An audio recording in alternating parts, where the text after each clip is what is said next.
Good morning, good afternoon, student.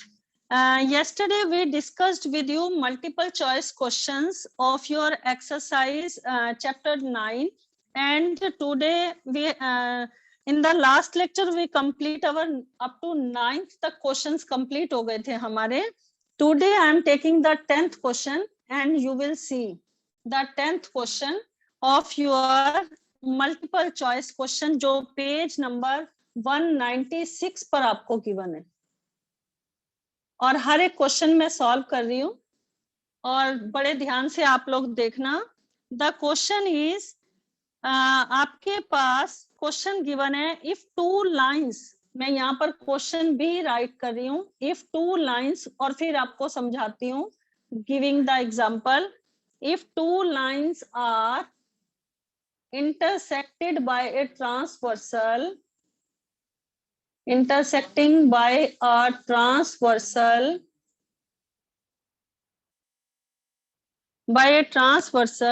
then the number of pairs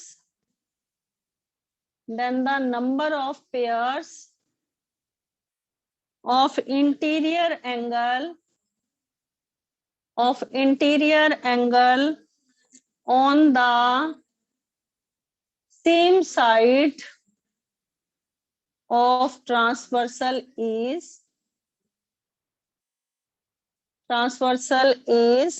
MCQs questions हैं ये आपके. और यहाँ पर you have given the 4 options. First option is given you 1, the second option is given you 2, third option is given you 3, यहाँ पर 3 दे रखा है और फोर्थ ऑप्शन में आपको दे रखा है डी ऑप्शन आपको दे रखा है 4. ये सी ऑप्शन में आपको 3 दे रखा है. ठीक है, तो कौन सा ऑप्शन करेक्ट है मैं यहाँ पर फिगर के थ्रू आपको समझाती हूँ. If two lines are intersected by a transversal. देखो ये 2 लाइंस हैं, अगर एक ट्रांसवर्सल से इसे हम इंटरसेक्ट करते हैं, फिगर के थ्रू बता रही हूँ, then the number of pair of interior angle. ये देखो इन एंगल्स को हम क्या बोलते हैं, इंटीरियर एंगल, जो सेम साइड पर बनते हैं.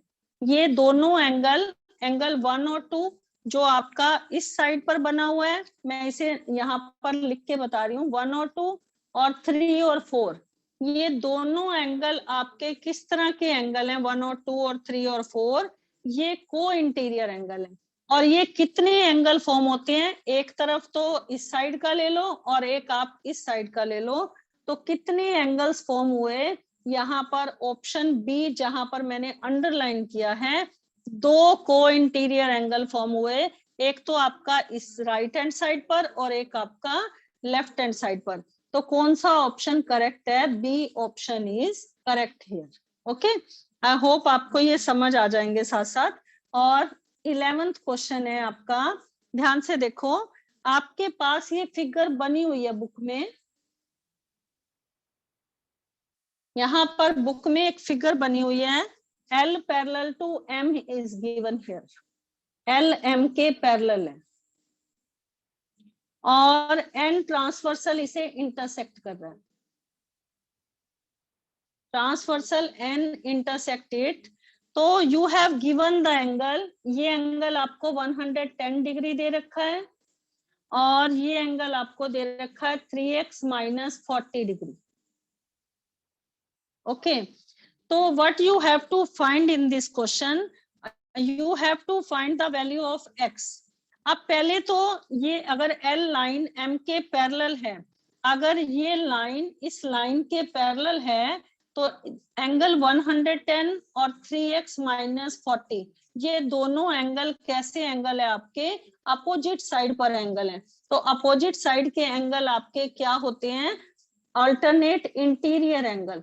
110 इक्वल है 3x - 40 और इसे आप रीजन क्या देंगे, ऑल्टरनेट इंटीरियर एंगल.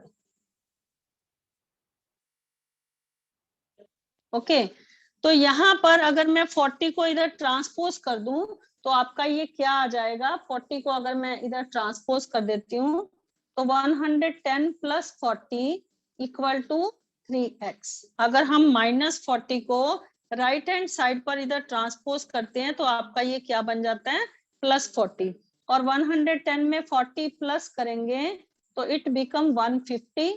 और यहाँ पर मैंने so many times I told you, मैंने आपको बहुत बार बताया है, अगर जैसे फॉर एग्जांपल 2x लिखा है तो it's means 2 multiply x, if here it is written 3x तो इट मींस 3 मल्टीप्लाई x।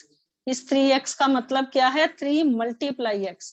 तो अगर हम 3 को इधर ट्रांसपोज करेंगे तो यहाँ पर लेफ्ट हैंड साइड में आके ये क्या हो जाएगा डिवाइड, और यहाँ पर क्या रह जाएगा आपका x। 150 को 3 से डिवाइड करते हैं तो आपका क्या आ जाता है 50, तो यहाँ पर 50 बराबर आ गया x। तो आपका एंगल x का जो मेजर आ गया इस क्वेश्चन में वो क्या आ गया 50। ठीक है, तो आपको इस क्वेश्चन में क्या वैल्यू फाइंड करनी थी x की 50, and you have given the 4 options here. आपका पहला ऑप्शन ही 50 था, तो ऑप्शन ए जो है इस क्वेश्चन में ए ऑप्शन इज करेक्ट।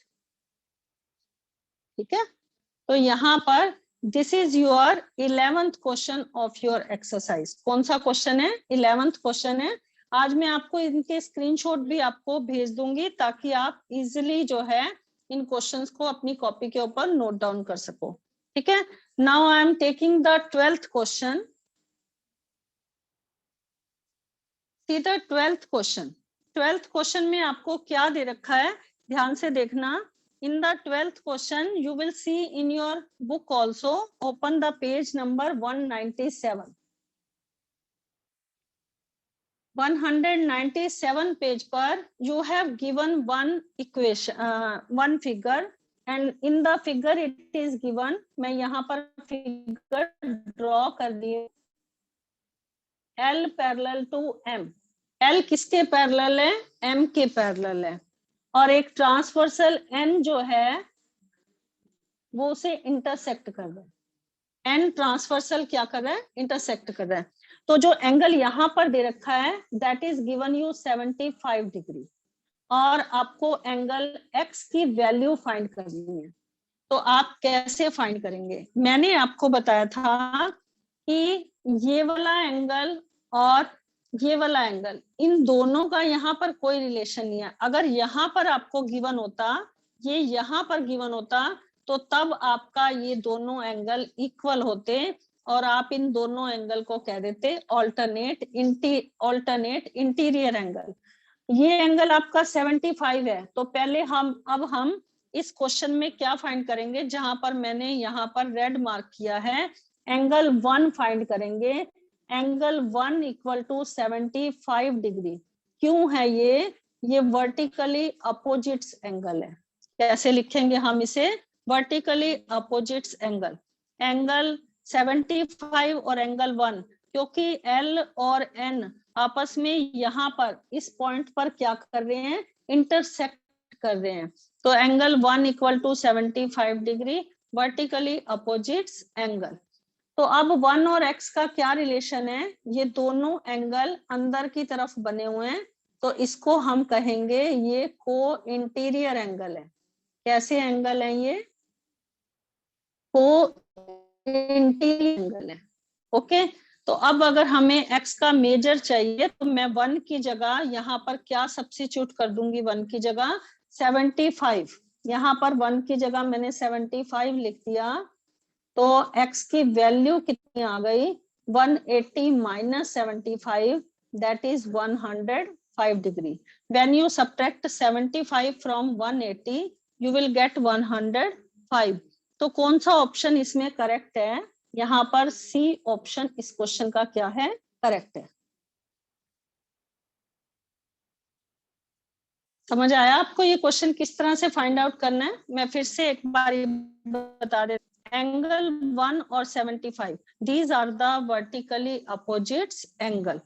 अब 1 और x का क्या रिलेशन है, 1 और x दोनों को इंटीरियर एंगल है। कैसे एंगल है को इंटीरियर एंगल। तो यहाँ पर 1 की जगह when we substitute the value 75 then we can find the value of x that is equal to 105. Okay, now I'm taking the 13th question of your book. In the 13th question, you see the figure is given like this. यह figure हमें इस तरह से दे रखी है. मैं यहाँ पर पहले फिगर ही बना रही हूँ और हर क्वेश्चन की लाइन और एंगल में यहाँ पर आपको फिगर मेंटेन करनी जरूरी है. ये है आपका पी क्यू आर और यहाँ पर आपको दे रखा है ए बी और यहाँ पर आपको दे रखा है सी और डी. ये एंगल दे रखा है 50 डिग्री, ये एंगल दे रखा है 130 डिग्री. देखो हमारे पास यहाँ पर क्या क्या चीजें गिवन है और क्या फाइंड करना है. एक तो आपको इस क्वेश्चन में जो फाइंड करना है पहले वो बता देती हूँ. यहाँ पर मैंने ब्लैक से साइन लगा दिया है क्यू पी आर. आपको कौन सा एंगल फाइंड करना है? क्यू पी आर जो है इस क्वेश्चन में आपको क्या करना है? फाइंड करना है. ठीक है. और हमारे पास गिवन क्या दे रखा है? A B line. ये जो ए बी लाइन है वो सी डी के क्या है? पैरेलल है. A B parallel to C D, it is given you. ठीक है. अगर ए बी सी डी के पैरेलल है और ए पी क्यू, ये जो 50 दे रखा है, इस एंगल को हम कैसे रीड करेंगे? Angle A P Q is 50 degree. ये आपको क्वेश्चन में दे रखा है. ठीक है. और जो एंगल पी आर डी है ये भी आपको दे रखा है. तो मैं यहाँ पर जो जो चीजें आपको पहले गिवन है वो मैंने यहाँ पर लिख दी. एंगल पी आर डी कितना दे रखा है आपको? 130 डिग्री. अब आपको क्या फाइंड करना है इस क्वेश्चन में? You have to find the value of Q P R. अब ध्यान से देखो, अगर ए बी सी डी के पैरेलल है और पी आर ट्रांसवर्सल इसे कट कर रहा है, ये वाला ट्रांसवर्सल, ये वाला पी आर, तो यहाँ पर ये एंगल पूरा 130 और ये वाला एंगल 50 और साथ में क्यू पी आर दोनों मिलकर ये कैसे एंगल हैं? इस ट्रांसवर्सल के अपोजिट साइड पर बने हुए एंगल हैं. तो ये दोनों एंगल क्या होंगे? आपके ऑल्टरनेट इंटीरियर एंगल होंगे. तो यहाँ पर लिखो 130 degree equal to 50 plus angle Q P R. क्योंकि ये जो एंगल ए पी आर है ये पूरा किससे मिलकर बना है? ए पी क्यू से मिलकर बना है और क्यू पी आर से मिलकर बना है. दो एंगल से मिलकर बना है. 50 और बीच वाला जो क्यू पी आर है उससे मिलकर बना है. तो यहाँ पर हमें क्यू पी आर की वैल्यू फाइंड करनी है. तो क्यू पी आर की वैल्यू क्या आ जाएगी? अगर हम 50 को इधर ट्रांसपोज करते हैं, ये वाला 50 डिग्री को इधर ट्रांसपोज किया हमने, तो 130 में से 50 को अगर हम सब्ट्रैक्ट कर देते हैं तो वी विल गेट 80 हियर. तो एंगल क्यू पी आर का मेजर कितना आ जाएगा आपका? 80 डिग्री. तो कौन सा ऑप्शन यहाँ पर करेक्ट है? यहाँ पर सी ऑप्शन जो है that is the correct option. ठीक है. एक बार फिर से मैं रिपीट कर देती हूँ. देखो ये ए बी क्योंकि सी डी के क्या है? पैरेलल है. तो पी आर डी ये वाला जो एंगल है 130 वो किसके इक्वल होगा? एपी आर के इक्वल होगा. तो यहाँ पर हम लिख भी देते हैं एंगल ए पी आर जो है वो इक्वल है एंगल पी आर डी के, फॉर्मिंग ऑल्टरनेट एंगल. ठीक है. Forming alternate angle. तो ऑल्टरनेट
चेक करो सर आप। Now it's okay, thank you sir. Now your question 14 is, ये फिगर मैंने यहाँ पर ड्रॉ की है और इस फिगर में क्या दे रखा है, पी ए जो है that is parallel to B C और बी सी जो है that is parallel to D Q. तो यहाँ पर 1 बाय 1 हम लिखते हैं, पी ए जो है ये पैरेलल टू बी सी, ये जो मैंने यहाँ पर साइन लगाया है this is the sign of parallel, और बी सी जो है that is parallel to D Q. इसका मतलब क्या है, ये लाइन इसके पैरेलल है और ये लाइन इसके पैरेलल है, मतलब कि ये तीनों लाइंस आपस में अगर प्रोड्यूस करते हैं किसी भी साइड से, अगर यहाँ से प्रोड्यूस करें, यहाँ से प्रोड्यूस करें या इधर से प्रोड्यूस करें, तो कहीं पर भी ये मीट नहीं करने वाली है। और हमारे पास we have to find the value of x and y, आपको एक्स और वाई की वैल्यू जो है वो फाइंड करनी है इस क्वेश्चन में। और हमारे पास एंगल ए ये आपको दे रखा है 50 डिग्री। अब इनका पहले एक्स का मेजर कैसे निकालोगे, देखो अगर पी ए बी सी के पैरेलल है, ये मैंने यहाँ पर लिखा है, तो इन दो एंगल का रिलेशन क्या हुआ, ये जो 50 और x ये दोनों एंगल कैसे एंगल हैं आपके, ये ऑल्टरनेट इंटीरियर एंगल है। तो यहाँ पर लिखो 50 equal to x alternate interior angle, कैसे एंगल है ये आपके ऑल्टरनेट इंटीरियर एंगल। उसके बाद आपका x तो फाइंड हो गया। अब ये जो AB है, ये जो AB है ये DC के भी क्या हो जाएगा, ये पैरेलल हो जाएगा। नहीं, ये गिवन में दे रखा आपको AB parallel to DC also, यहाँ पर जो जो आपको पैरेलल दे रखा है तो मैंने वो स्टेप वहां पर लिख दिया। अगर AB DC के पैरेलल है तो आपका ये दोनों एंगल जो हैं x और ये एंगल 1 का नाम दे देते हैं इसे, एंगल x और 1 ये दोनों कैसे एंगल हो जाएंगे, these are the co-interior angle. Co-interior angle का जो सम होता है that is equal to 180 degree co-interior angle. तो यहाँ पर x का मेजर आपका 50 निकला था, तो substitute the value of 50 in place of x, x की जगह आपको क्या सब्स्टिट्यूट करना है, 50 पुट करना है। तो एंगल 1 का मेजर क्या आ जाएगा आपका 180 minus 50 that is equal to 130 degree. अब आपने एंगल 1 का भी मेजर निकाल दिया।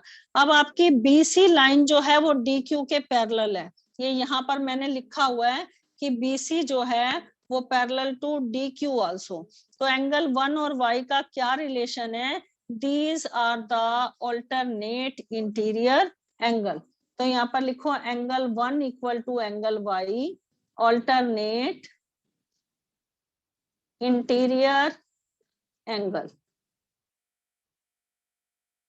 तो अगर ये ऑल्टरनेट इंटीरियर एंगल है तो अगर 1 का मेजर 130 डिग्री है तो यहाँ पर लिखो then angle y is also equal to 130 degree. तो आपको x और y की वैल्यू फाइंड करनी थी, तो कौन सा ऑप्शन आपका करेक्ट है, बी ऑप्शन में आपका एंगल, पहला एंगल x तो आपने निकाला था 50 और y निकाला है आपने 130, तो आपका कौन सा ऑप्शन इस क्वेश्चन में करेक्ट है, B option in this question is correct here. एक बार फिर से बता रही हूँ, देखो PA जो है वो पैरेलल टू BC है, तो 50 और x कैसे एंगल है, ये ऑल्टरनेट इंटीरियर एंगल है। और हमारा अगर AB DC के पैरेलल है और BC ट्रांसवर्सल इसे इंटरसेक्ट कर रहा है, तो x और 1 का क्या रिलेशन है, क्योंकि यहाँ पर AB DC के पैरेलल है और BC ट्रांसवर्सल इसे कट कर रहा है। ठीक है, यहाँ पर ये चीजें आपको पता होनी चाहिए। जैसे अगर AP BC के पैरेलल है तो कौन सा ट्रांसवर्सल कट कर रहा है, AB, तो 50 और x कैसे एंगल है, ऑल्टरनेट इंटीरियर एंगल। ऐसे ही अगर AB DC के पैरेलल है और BC ट्रांसवर्सल कट कर रहा है तो 1 और x कैसे एंगल है, को इंटीरियर एंगल। क्योंकि अगर मैं इसे प्रोड्यूस भी कर दूंगी ना, जैसे ये दो लाइनें हैं, अगर मैं इसे प्रोड्यूस कर दूं और ये ट्रांसवर्सल इसे कट कर रहा है तो ये जो दोनों एंगल बनेंगे, ये दोनों एंगल आपके कैसे एंगल होंगे, को इंटीरियर एंगल होंगे। तो एंगल 1 का मेजर 50 को इधर ट्रांसपोज कर दिया तो वो आपका आ गया 130 डिग्री। अब एंगल 1 की वैल्यू हमें क्यों निकालनी पड़ी, क्योंकि BC आपका DQ के पैरेलल है और DC ट्रांसवर्सल इसे इंटरसेक्ट कर रहा है। तो एंगल 1 और Y कैसे एंगल हैं, these are also the alternate interior angle. तो एंगल Y भी कितने डिग्री का आ जाएगा, 130 डिग्री। तो ये 50 डिग्री और 130 डिग्री इस क्वेश्चन में क्या है, ऑप्शन बी जो है that is the correct option. अब हम थोड़े से क्वेश्चन जो हैं इस एक्सरसाइज के ट्रू फॉल्स पेज नंबर 196 पर ध्यान से देखो। 196 पेज पर कुछ ट्रू फॉल्स दे रखे हैं, थर्ड क्वेश्चन, और मैं स्टेटमेंट भी लिख रही हूं और फिर आपको रीजन के साथ बताती हूँ।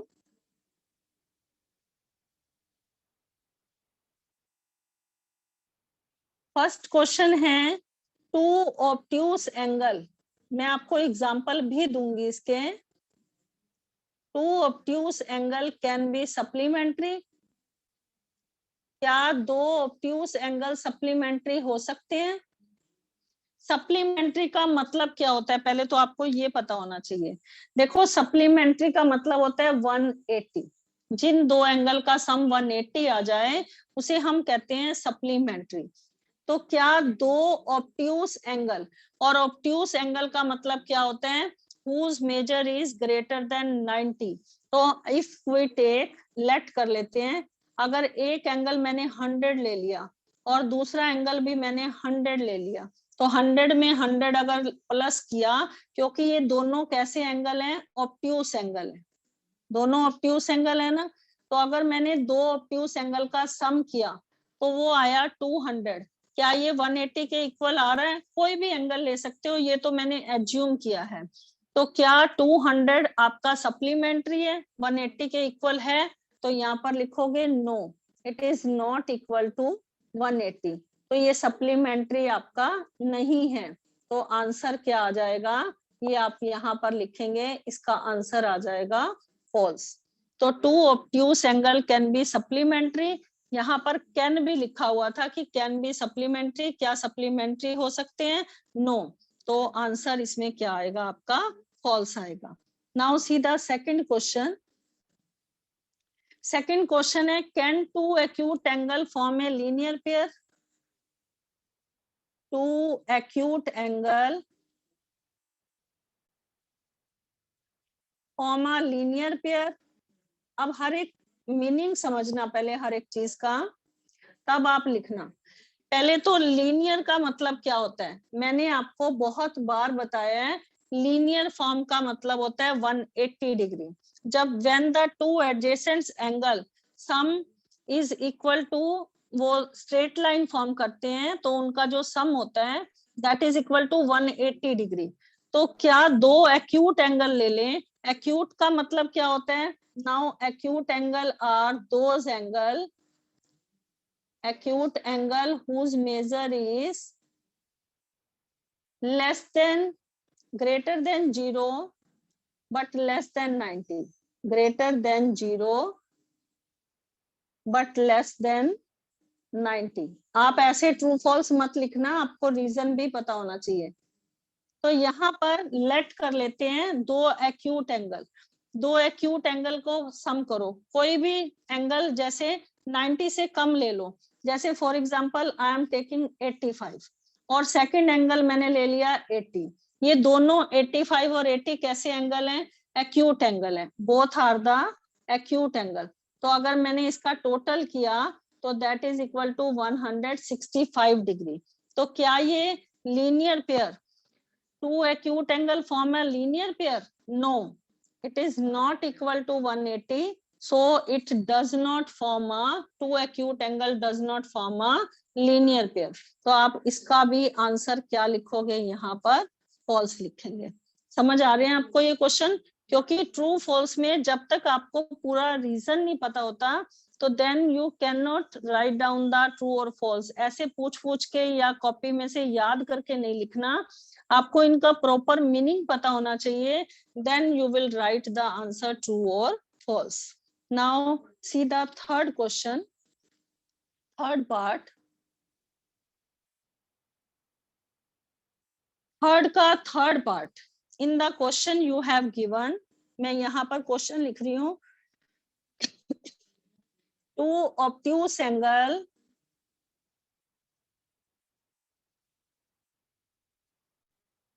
two obtuse angles can form a linear pair.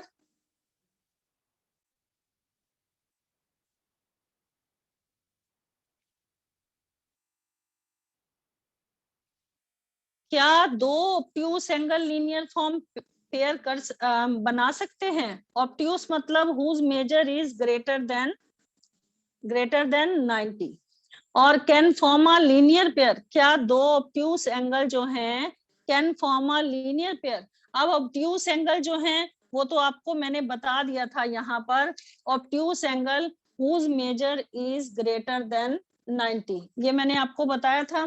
तो कोई भी दो एंगल ले लेते हैं जो कि 90 से ग्रेटर है और 180 से कम। तो 95 प्लस 95, सेकेंड एंगल भी मैंने 95 ले लिया, आप 100 कुछ भी ले सकते हो, बट वो 180 से लेस होना चाहिए। तो 95 में 95 प्लस करेंगे, ये आपका आया 190।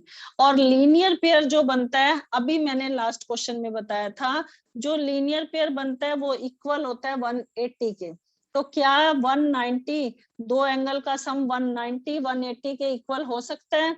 तो यहाँ पर लिखो नॉट इक्वल टू 180, ये लीनियर पेयर फॉर्म नहीं करता। सो ये भी आपका आंसर क्या आ जाएगा? फॉल्स आ जाएगा। Now see the fourth question, two adjacent angle always form a linear pair, always form a linear pair। अब दो एडजेसेंट एंगल की डेफिनेशन फिर से बता रही हूँ। एडजेसेंट एंगल क्या होते हैं? जब दो एंगल के बीच में एक कॉमन आर्म हो और दो आर्म जो हैं वो either sides of the common arm हो, तो these are called the adjacent angle. तो क्या वो लीनियर फॉर्म बनाएंगे हमेशा? नो। क्या यहाँ पर ऑलवेज लिखा हुआ है, क्या वो हमेशा लीनियर पेयर बनाएंगे? नहीं। अगर तो एक स्ट्रेट लाइन के ऊपर एक रे कट कर रही है तब तो लीनियर पेयर फॉर्म होगा, क्योंकि दोनों का सम 180 आ जाएगा। लेकिन अगर इस तरह से ले लें हम, ये भी दो एंगल जो हैं, यहाँ पर एक एंगल ये वाला और एक ये वाला एंगल, अगर हम इन दोनों को ऐड कर देते हैं तो ये हमारा यहाँ पर परपेंडिकुलर दिखाई दे रहा है, तो ये 90 बन जाएगा। इसको किसी और शेप का भी ले सकते हैं, क्योंकि एडजेसेंट एंगल आपका कुछ भी फॉर्म कर सकता है, जरूरी नहीं है always not form a linear pair. तो यहाँ पर ये भी आपका क्या आएगा? फॉल्स आएगा। ठीक है, अगर ये स्टेटमेंट होगा तो देन इट्स ओके। ठीक है, तो ये तो फॉर्म हो नहीं रहा है, तो ये हमेशा नहीं होगा। अगर इस तरह से फॉर्म होगा तब आप कह सकते हो कि ये लीनियर पेयर है, लेकिन ये भी एडजेसेंट एंगल है, इन दोनों का सम 180 यहाँ पर नहीं आ रहा, तो always not forming a linear pair. तो यहाँ पर फिफ्थ क्वेश्चन आपका दे रखा है, pair of vertically opposite angle, pair of vertically opposite angle are always supplementary। जो वर्टिकली अपोजिट एंगल का जो पेयर होता है क्या हमेशा सप्लीमेंट्री होता है, ये आपको बताना है यहाँ पर। तो ये आप पहले, मैं आपको फिगर के थ्रू आपको ये बताती हूँ कि किस तरह से जो वर्टिकली अपोजिट एंगल होते हैं वो किस तरह से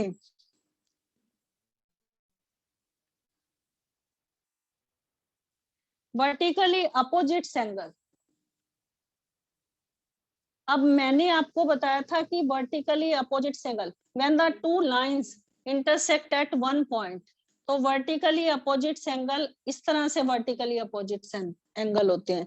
तो ये एंगल हमेशा एंगल 1 और 2 अगर मैंने नेम दे दिया और ये एंगल और 3 मैंने नेम दे दिया तो ये इक्वल होते हैं बट नॉट सप्लीमेंट्री। इनका जो सम होता है 1 और 2 का ये आपका 180 सप्लीमेंट्री नहीं होता। तो यहाँ पर भी आप इसका आंसर क्या लिखेंगे? फॉल्स, क्योंकि 1 2 के बराबर है और 3 4 के इक्वल है और ये आपका स्ट्रेट लाइन फॉर्म नहीं कर रहा एंगल 1 जो है, तो ये इसका सम 180 नहीं हो सकता। तो इसे हम कहेंगे एंगल 1 2 के इक्वल हो सकता है और 3 4 के इक्वल हो सकता है but not always the supplementary. तो यहाँ पर हम क्या लिखेंगे? इस क्वेश्चन का आंसर भी हमारा क्या आ जाएगा? फॉल्स आ जाएगा। और नेक्स्ट है आपका सिक्स्थ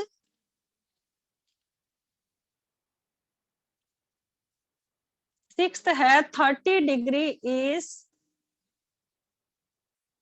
1/2 ऑफ इट्स कॉम्प्लीमेंट। अब इसको सॉल्व करके देखो। पहले कल मैंने आपको एक क्वेश्चन बताया था कि पहले तो आपको ये बताया था कॉम्प्लीमेंट होता क्या है। If an angle is x degree तो उसका कॉम्प्लीमेंट क्या होगा?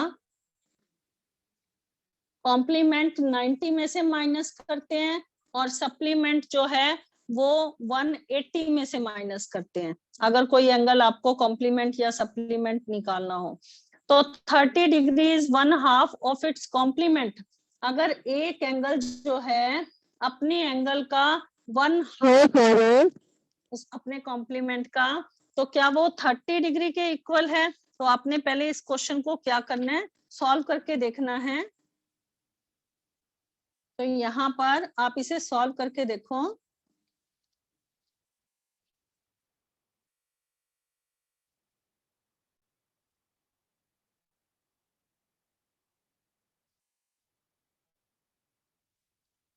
तो 30 डिग्री जो है it is the 1/2 of its complement. तो यहाँ पर अगर एक एंगल x है तो उसका 1/2 अगर हम यहाँ से लेते हैं उसके कॉम्प्लीमेंट का, तो 90 को हाफ से डिवाइड करेंगे ये आएगा 45 और हाफ को -x से मल्टीप्लाई करेंगे तो हाफ x और इधर ट्रांसपोज कर देना तो ये आपका क्या आ जाएगा? प्लस हो जाएगा। और 2 एलसीएम ले लिया मैंने और यहाँ पर 2 को x से मल्टीप्लाई करेंगे 2x प्लस x, 2 से 2 कैंसल हो गया तो 3x अपॉन 2 इक्वल टू 45। तो बाय क्रॉस मल्टीप्लाई करेंगे हम 3x इक्वल टू 45 इंटू 2 तो ये 90 आ गया और x की वैल्यू निकालेंगे 90 upon 3 that is equal to 30 degree.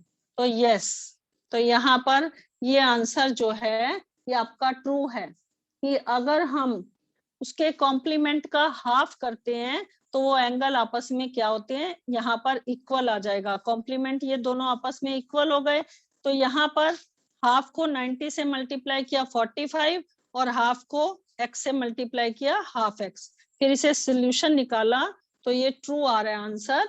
Now time over होने वाला है आपका और अगर कोई डाउट है तो टुमारो वी विल डिस्कस